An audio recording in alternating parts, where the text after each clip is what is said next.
Talk with the Cowboy. Welcome and thanks for riding with the Cowboy.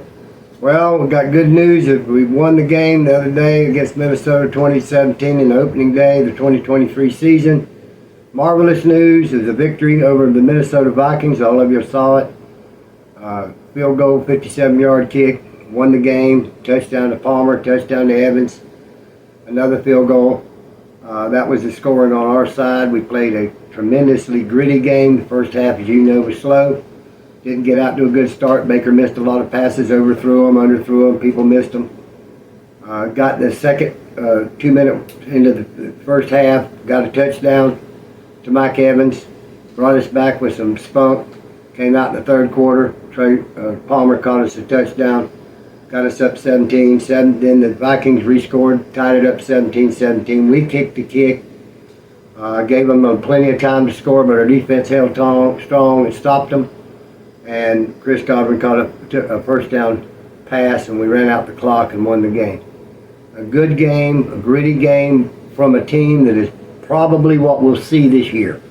This is Baker Mayfield ball. A gritty, tough performance, a lot of bad, a lot of good, maybe in the middle, you win. That's what we got to look for in the Baker Mayfield era as the Tampa Bay Buccaneer quarterback. That's what we're going to get. Okay? Who he is, what his record says he is what he is. And we seen it the other day in the best form of it at the end of the game when he started getting the rhythm in that last quarter. We had no running game whatsoever that was anything to speak of. 38 yards from Rachaad White. Pitiful day. Everybody wants to dance around it. 38 yards on the ground is a terrible day on the ground in the NFL and Pee Wee in college and high school, wherever you play. If you've got a running back that can get 38 yards and he's your lead back, you ain't got no ground game, okay? I've heard all the media in Tampa and the local media dance around. Well, Rachaad White, you didn't have an offensive line. When you get 38 yards on the ground, you're not running the ball well, okay? Period. We've got to do better in that situation. The defense played excellent. We got a pick. We got a pick at the goal line, as all y'all saw, when the receiver was on the goal line, and our new rookie defensive back, Azard from Rutgers, got the ball out of his hand at the end zone and ran the ball in up and got tackled, of course, but that would have been a touchdown or a field goal. A crucial interception. Great defensive play and great offensive play. We won the game. We have a lot to clean up. We will. We are, but we got the win. And that's the main thing. It was a win. And so 2017 over the Vikings, we take on the Chicago Bears, 1 o'clock at Raymond James Stadium. First home game of the season. Stadium packed, a lot of enthusiasm. Get out there, get that ground game humming a little bit and get some touchdowns early. And go ahead and take out the Chicago Bears and go 2-0 at the start of the 2023 season. You can't judge them bad on the first game if they won the game. Okay, we got to go out there and win this second one. We're looking forward for all y'all to be out on Hines, out there in the parking lot, out on Leroy Street, having some tailgating going on before the game on Sunday at Raymond James Stadium. So congratulations, Tampa Bay Buccaneers. Congratulations, Baker Mayfield. You are what you are, and you won the game. Hats off to everyone on that offensive line for not letting him get sacked more times than he did. And as far as receiving corps is concerned, they've just got to get on the same page. And that'll take a little time, but that's okay. We won the game. Kicking, excellent. A+, 57-yarder, won the game. Other games, of course, everybody knows about Aaron Rodgers tearing his Achilles tendon in the first game, 4 snaps into this season against the Buffalo Bills on Monday Night Football. He's out for the year. Aaron Rodgers out for the year. Zach Wilson, the one that he replaced, the youngster, is back in there to start. But Zach Wilson won the game because after Aaron Rodgers left with only 4 snaps into the game, Zach Wilson took over the helm and they won the football game. So congratulations to Zach Wilson for the win. And it's terrible news about Aaron Rodgers. He's out for this year. Personally, here at Sports Talk the Cowboy, we keep it real with you. I think Aaron Rodgers will be back next year. Will be back with the Jets next year. You heard it here just a few days after the injury and all the speculation of what is going to happen with him. Aaron Rodgers back with the New York Jets next year playing football. All right, we're going to go on the rest of the games. 49ers beat the Steelers 24-3 in Pittsburgh. Dolphins beat the Chargers. The Cowboys destroyed the New York Giants 40-0 on Sunday Night Football. The worst defeat of any game in Week 1. Dallas Cowboys 40, New York Giants 0. So it was a bad, terrible night for the New York Giants. And so anyhow, good actions the first week. Carolina and Atlanta. Atlanta beats Carolina 24-10. New Orleans wins. Denver loses. It's going to be a tremendous week this week. Cincinnati beaten by Cleveland 24-3. Kind of an upset there. And as we all know, Detroit beat Kansas City in a stunner 21-20 opening night. Week 2 this weekend. Tune in. We're going to college football now. A lot of college news. USF wins its first game of the 2023 season, beating Florida A&M at Raymond James Stadium last Saturday night. First victory of Alex Golesh and the USF Bulls in the 2023 season. As you know, they lost to Western Kentucky. They now have beat Florida A&M. This week, they take on Alabama. Alabama, yes, Alabama is coming to Tampa to play the USF Bulls. And last Westgate Vegas numbers, University of South Florida is underdogs 53 points. You heard me right. They're underdog 53 points. You take the University of South Florida Bulls this week against Alabama, before the first ball is kicked, you're ahead 53-0. So it's not going to be a pleasant day, I don't believe, this week over in Tampa. But they've taken on one of the greatest teams in college football. They did not shine away from the major opponent. Sure, they're bringing a lot of people in that stadium. It'll be packed. There'll be a lot of Alabama fans. You can trust and believe that. So congratulations, USF, winning their first game. Just get out of this game against Alabama unhurt and try to make it a little bit competitive, but don't get anybody hurt. We got a lot more football to play. Congratulations, Alex Golesh and USF Bulls. And other action, Texas was defeated Alabama. Florida State continued to win. Georgia continued to win. Tennessee and Florida will play this week in a meaningful game. It's Tennessee Volunteers, Florida Gators. Yeah, so University of Miami will be in action this week also. A lot of good college football coming up this weekend, starting Friday night through all day Saturday. Continue to tune in to us, and we'll continue to keep you posted on what's going on in college football. Now we're going to go on to the Tampa Bay Rays. Today they beat the Twins 2-1 in the series, and they're taking on the Baltimore Orioles tomorrow night in Camden Yards in Baltimore, Maryland. There'll be a 4-game set, 4 straight games against the Orioles, and they're 3 games back in the American League East to the Orioles. So if they can win those 4 games, they will draw even and even be ahead the game with only 10 left on the schedule. Very crucial. Couldn't draw it up no better. Game series starting tomorrow night in Baltimore. We have suffered a loss with Jose Siri. A ball hit him in the hand, broke a bone in his hand. About 3 to 4 days ago, he's got a small fracture of a bone in his hand. He's out, probably 3 weeks. It's critical time now. We don't need any injuries. If we continue to win, we're going to make a playoff run as a wild card. We'd like to win the East, but the Rays will continue to chug along.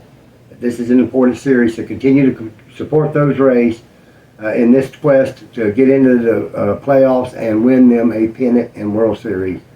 So continue to watch the Rays and continue to watch this Orioles series, because it is pivotal series for us. And now we're going to move on to motorsports and last week's Kansas race. My man Michael McDowell did not do well. Kyle Larson won the first race. William Byron won last week. We're going to Bristol, Tennessee this week. It'll be the 3rd race in the playoffs of the NASCAR. The losers, there's 16 members in the playoffs, and they will cut that down to 12. So 4 will be eliminated after the Bristol race, and sadly, probably Michael McDowell will be one of them if he doesn't have a successful race at Bristol. So we're going to continue to watch NASCAR as it gets into the playoff states and gets closer to the end of the playoffs. And now we're going to take your questions. And of course, Alice has been asking about USF for at least 12 questions over the last year. So Alice, we're going to take your question about Florida A&M. They was a good school going in. It was a challenging football game. Alex Golesh and USF Bulls can be proud. They came, they played hard. They won a game for Alex Golesh. His first game as USF head coach. They only won the USF Bulls one game, as you know, last year out of 12. They've tied that mark already 2 games in, so congratulations to USF. Like I said before on this Alabama game, look past it and get on with the schedule and just try to get out of there with nobody hurt. But Alice, congratulations as an alumni of USF, and we're a supporter here of the show, USF. We're going to cover Alex Golich and this USF campaign every single game. We didn't go into much detail this week against Alabama because we know exactly why that is. But we're going to have a full packed house Saturday. So get out there, Alice, and support your Bulls. God bless you, Alice, for these questions. We'll continue to keep you posted on that. The next one's from Jake. And Jake wanted to know what I thought about Brock Purdy against the Pittsburgh Steelers winning 24-3. And Jake, I think that Brock Purdy played excellent ball for a man who's had surgery on his elbow and wasn't even supposed to play till November. To go to Pittsburgh, a class organization with a good coach and a good team that plays hard-nosed football in their house and win 24-3. His first game out in regular season. It's got to be encouraging for the 49ers. It's certainly got to be encouraging for Brock Purdy to have played as good as he did. So, Jake, God bless you, and thank you for your question. And the last question tonight is from Tim. And Tim wanted to know what I thought about NASCAR's stage points and that I think that was good for the sport. Tim, I think it is good for the sport because it gives other teams a chance to win a stage and get points. And it doesn't just award points, Tim, just to the winner of the race and the first top 10. So if your car is not that in the top 10 to win it, and they go in the pits and you've got an opportunity to take the lead over those laps and take that stage, you've got points. So I think it's good, Tim. It does let them come in and change tires and other things. I don't think it diminishes it whatsoever. And as we know, in the road course racing in NASCAR, you do not stop between stages. That's only on the ovals, Tim. So on the road courses, you do not stop in the stages, so they don't get to change tires. So I think it's good, Tim. God bless you, and thank you for your question. DJX, what you got for me tonight? Well, Cowboy, you know what it is. Let's get right off into it, buddy. All right. Can the Bears bounce back against our Bucs? I hope not. I hope they don't bounce back, DJX. Right. I hope they lay down and become Cubs. You just get down there and say, look, we're down here in the beach. Let's enjoy the beach. Go out. Don't even worry about it. I hope that. I don't think they will. I hope they don't play real good ball. They got beat pretty good by the Packers in Chicago last week. But I hope they don't rebound. Right. They'll hibernate. There you go, DJX. They can hibernate. Good. All right. Why should the Bucs trade Evans? Well, if they don't intend to keep him on a long-term deal, there's been talk about trading, but between me and you, they're never going to trade Mike Evans. Nah. And all you Buck fans, Sports Talk with Cowboy fans, tune us in.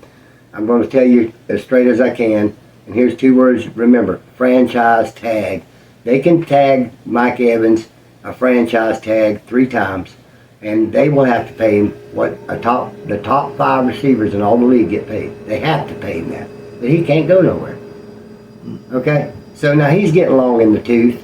They don't want to give him a 7-year deal when he's only going to play 3 years. Mm-hmm. And they're going to try. They've negotiated a little bit, and Mike Evans' agent said, "Well, when the season's over, if Mike don't have a contract, he can explore free agency. Yeah. If we're the Glazers, we'll explore it this long until we put the franchise tag on you. Then we'll have to pay you for 1 year, and you can't do nothing about it." Mm-hmm. Okay, and I don't think they want that. No. But that's what they're, Mike's going, if we traded Mike right now, Mike caught a touchdown, half of our offensive production last game that we won. Right. We're winning games. Why would we trade our best piece? Right. Say, oh, hey, look, he's been here all these years. We won Super Bowls with him. He's been here 9 years. He's a first ballot Hall of Famer. Okay? Let's trade him away for a pick. Right. No. Negative. All right, NFL to expand practice squad in 2024. They should expand the whole damn roster from 53 to about 70 and quit this practice squad crap. Yeah. This practice squad crap where they got to go out there and they practice with the whole team. But come the time to go to the game, they can't suit up to go into the game if needed to be in the game. Yeah. Because they haven't been activated. Right. Well, activate them. Put them on the plane. It ain't going to kill the billionaire owners to put them in a few seats more on the plane. Put a uniform on them and put them on the field. Exactly. And quit cutting to the chase. Let's get it going. All right. Grade the Bucs' performance against the Vikings. B plus because they won it at a grit. Really, I'd say B. Mm-hmm. B with the caveat they won because they won. Yeah. Because this is what they are, Mm-hmm. and this is a new team that hasn't been together, and they're going to make mistakes, and Mayfield's going to get excited and overthrow people, Mm-hmm. or underthrow people, or receivers ain't going to be where they need to be, Yeah. or the holes ain't going to be big enough, and the running back ain't going through them. Right. You got to clean it all up. Mm-hmm. And if they had cleaned it up and scored a few more times, and it would have been a 14-point victory instead of a 3, we would have given them an A or a B plus. All right. But we're gonna give them a strong B. A strong B. And hope that the hibernating Bears become the Cubs and we get an A plus next week. Next game. All right. Let's go to the boards. How all in is each NFL team for 2023? Everybody's in, Everybody in. except the Arizona Cardinals, Mm-hmm. who have nothing.